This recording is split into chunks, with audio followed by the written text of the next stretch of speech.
இலங்கையின் 10வது பாராளுமன்றத்திற்கு உறுப்பினர்களை தெரிவு செய்வதற்கான தேர்தலில் ஜனாதிபதி அனுரகுமார திசாநாயக்கா இன்று முற்பகல் மருதானை பஞ்சிகாவத்த அபயசிங்கராமவில் தனது வாக்கை அளித்தார்.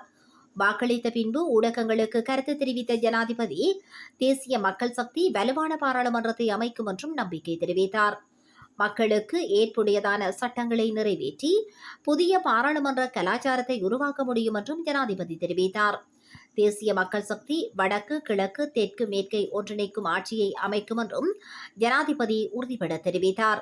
ஜனாதிபதி தேர்தல் வெற்றியின் பின்னர் நாட்டில் காணப்பட்ட ஜனநாயக ரீதியிலான சுதந்திரத்தை இனிவரும் தேர்தல் காலங்களிலும் எதிர்பார்ப்பதாகவும் தேசிய மக்கள் சக்தியின் ஆட்சியில் மக்கள் அதை உணர்ந்துள்ளனர் என்றும் அதனையே இந்த நாட்டின் தேர்தல் கலாச்சாரமாக மாற்ற எதிர்பார்த்திருப்பதாகவும் ஜனாதிபதி மேலும் தெரிவித்தார்.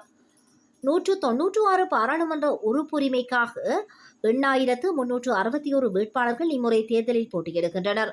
29 ஆசனங்கள் தேசிய பட்டியல் ஊடாக தெரிவு செய்யப்படும் என்றும் அவர் தெரிவித்துள்ளார்.